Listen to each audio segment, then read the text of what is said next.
সাবেক রাষ্ট্রপতিকে নিয়ে নানা রকমের আলোচনা এখন টক অব দ্য কান্ট্রিতে পরিণত হয়েছে। তার বিচার দাবিতে অনেকেই সোচ্চার হচ্ছেন। ৫১ অনুচ্ছেদ অনেকেই তার পেছন দিয়ে ভরে দেওয়ার মতো অশ্লীল কথাবার্তা প্রকাশ্যে, এমনকি খ বর্গীয় চ বর্গীয় শব্দের যে গালিবাজি, সেই গালিবাজিগুলো করছেন জুলাই যোদ্ধারা।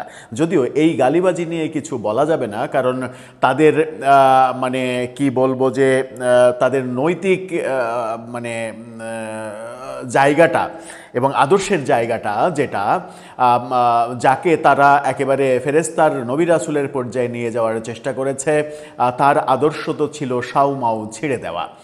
এই যে ওপেন গালাগালি একজন সাবেক রাষ্ট্রপতিকে, মানে ধরে নিলাম যে এই ব্যক্তি পৃথিবীর সব থেকে খারাপ মানুষ, কিন্তু তাই বলে আপনি যদি ভালো মানুষ হন তাহলে কি আপনি প্রকাশ্যে এই ধরনের গালিবাজি করবেন?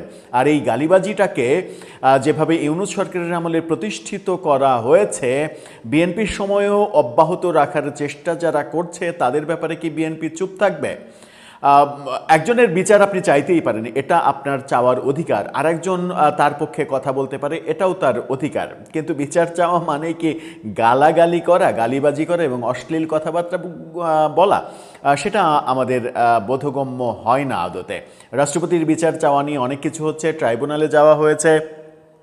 বিএনপির দুই মন্ত্রী দুই ধরনের কথা বলছেন। সব থেকে গুরুত্বপূর্ণ ব্যাপার এটা। স্বরাষ্ট্রমন্ত্রীর কথাটাকেই আমরা বিএনপির কথা হিসেবে ধরে নিতে পারি তখন আইনমন্ত্রী তার কথা একটু অন্যরকম মনে হচ্ছে। চলুন রাষ্ট্রপতিকে নিয়ে আজকে সারা দিন কি হলো সেটা একটু বুঝে ওঠার চেষ্টা করি, যেখানে অনেকগুলো চমক রয়েছে। এবং সেই চমকের মধ্যে একটা কথা বোধহয় বোঝা যায় যে বিএনপি রাষ্ট্রপতির বিচারের ব্যাপারে যে দাবি, সেই দাবিতে বিন্দুমাত্র কর্ণপাত করছে না। সেই আলোচনাই করবো এই ভিডিওতে। থাকবেন পলিটিক্স টিভির নিয়মিত আয়োজনে।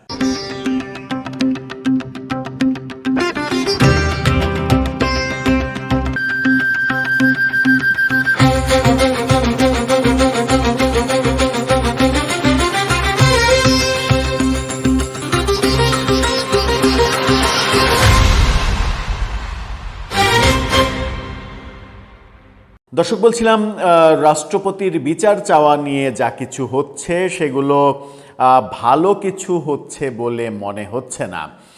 মানে গালাবাজি, মানে গালিগালাজ হচ্ছে, গলাবাজি হচ্ছে।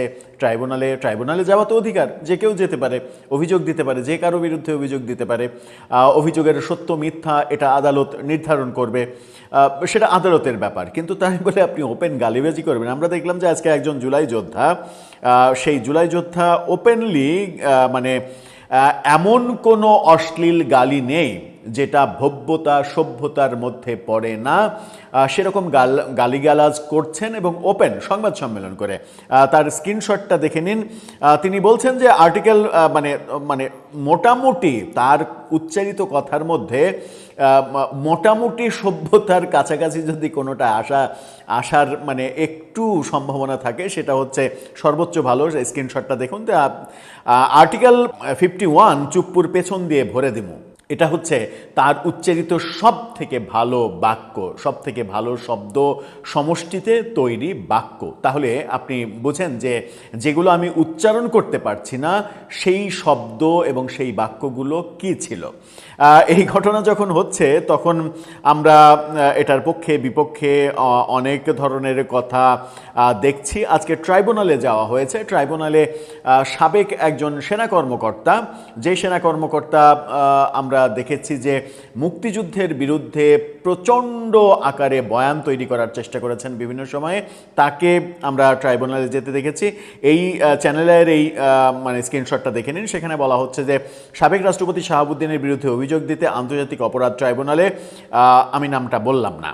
এই ঘটনা যখন দেখছি তখন আমরা দুইটা স্পষ্ট ব্যাপার দেখছি। সেটা হচ্ছে যে শুধুমাত্র এই শাহাবুদ্দিন চুপ্পু না, সাবেক আরেক রাষ্ট্রপতি আব্দুল হামিদ, তার বিরুদ্ধে সহ ট্রাইব্যুনালে অভিযোগ করা হয়েছে। এই শিরোনামটা দেখে নিন। সেখানে বলা হচ্ছে সাবেক 2 রাষ্ট্রপতির বিরুদ্ধে ট্রাইব্যুনালে অভিযোগ, গ্রেপ্তারের আবেদন। সেটা করতেই পারেন, এটা তো তার মানে যে ব্যক্তি কিংবা যে ব্যক্তি সমষ্টি করবেন সেটা তাদের অধিকার, এখানে তো বলার কিছু নেই। আদালত বিচার বিবেচনা করে দেখবেন যে সেটা বিচারযোগ্য কিনা কিংবা আমলে নেয়ার মতো কিনা। আবার বাংলাদেশ ব্যাংকের মানে ব্যাপারে যে খবরটা গতকালকে আমরা আলোচনা করেছিলাম, সেই খবরে বলা হচ্ছে বাংলাদেশ থেকে নতুন যে চমক লাগানো খবর, এই শিরোনামটা দেখে নিন। সেখানে বলা হচ্ছে পদত্যাগী রাষ্ট্রপতির বিরুদ্ধে তদন্ত করবে না বাংলাদেশ ব্যাংক। অর্থাৎ বাংলাদেশ ব্যাংকের এই কথাতে বিএনপি সরকারের স্পষ্ট অবস্থান আমরা বুঝতে পারছি। এই কথা যখন আমরা বলছি তখন আইনমন্ত্রী এবং স্বরাষ্ট্রমন্ত্রী ভিন্ন ধরনের কথা বলছেন, এমনটাও আমরা দেখছি। স্বরাষ্ট্রমন্ত্রী কি বলছেন, চ্যানেল আয়ের এই ফটোকার্ডটা দেখে নিন। সেখানে বলা হচ্ছে, তার বক্তব্যটা আছে এখানে, সদ্যবিদায়ী রাষ্ট্রপতি মোহাম্মদ শাহাবুদ্দিন নিরাপত্তার জন্য আইন অনুযায়ী সব সুবিধা পাবেন, 6 মাস এসএসএফ পাবেন, এছাড়া পুলিশের নিরাপত্তা পাবেন। আমরা তার সহযোগিতা পেয়েছি। তার গ্রেপ্তার ও অন্যান্য যে দাবি উঠেছে তা আমলে নেওয়ার মতো না।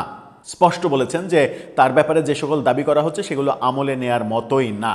অর্থাৎ মানে তার অবস্থান এবং বিএনপির অবস্থান একেবারে ক্লিয়ার। সালাউদ্দিন আহমেদের বক্তব্যই যে বিএনপির বক্তব্য, এটা নতুন করে মানে নতুন কোনো সংজ্ঞা নির্ধারণ করে বোঝার প্রয়োজন নেই। কিন্তু মজার ব্যাপার হচ্ছে যে যখন এই কথা বলছি তখন আইনমন্ত্রী বলছেন ভিন্ন কথা। ইন্ডিপেন্ডেন্ট টেলিভিশনের এই শিরোনামটা দেখে নিন। সেখানে বলা হচ্ছে সদ্য সাবেক রাষ্ট্রপতির বিচারের দাবি অবস্থান জানালেন আইনমন্ত্রী, এবং আইনমন্ত্রী যেটা বলছেন সেটা হচ্ছে যে শাহাবুদ্দিনের ব্যাপারে দুর্নীতির অভিযোগ সরকার গুরুত্বের সঙ্গে পর্যালোচনা করছে, এমনটা বলেছেন আইনমন্ত্রী। অভিযোগের তদন্ত শেষে জনস্বার্থ বিবেচনায় আইন অনুযায়ী ব্যবস্থা নেওয়া হবে বলে তিনি জানান। অর্থাৎ সালাউদ্দিন আহমেদ যখন স্পষ্ট বলছেন যে এই বিচারের দাবি সহ অন্যান্য যে দাবি এগুলো আমলে নেয়ার মতোই না, অর্থাৎ বিএনপি কিংবা সালাউদ্দিন আহমেদ আমলেই নিচ্ছেন না, তখন আইনমন্ত্রী বলছেন এগুলো পর্যালোচনা করে তদন্ত করে দেখা হবে। তার মানে দুইজনের বক্তব্যের ধরন দুই রকম। এই দুই রকম বক্তব্যে আমরা একটু কনফিউজড হতেই পারি যে বিএনপির প্রকৃত বক্তব্যটা কে। তবে আমি ব্যক্তিগতভাবে খুবই কনফিডেন্ট বিএনপির বক্তব্য সালাউদ্দিন আহমেদ যেটা বলবেন সেটাই হওয়ার কথা। আইনমন্ত্রী বিএনপির কোনোভাবেই মুখপাত্র না, কিংবা আইনমন্ত্রী তরুণ, তিনি দলে নতুন এসেছেন, তার বিএনপির মানে মূল মেসেজটা তার মুখ থেকে আসবে এটা প্রত্যাশিত নয়। কিন্তু একটা দেশের এই বিচার ব্যবস্থার প্রধান তো তিনি, তার মন্ত্রণালয়ের অধীনেই সব কিছু। সুতরাং তার বক্তব্যটাকে আপনি আবার হেলাফেলা করতে পারেন না। তাহলে কি আমরা বুঝবো যে দুই মন্ত্রী দুই ধরনের কথা বলে একটা মোটামুটি ব্যাপারটাকে একটা মানে ভারসাম্যপূর্ণ জায়গায় আনতে চাইছেন?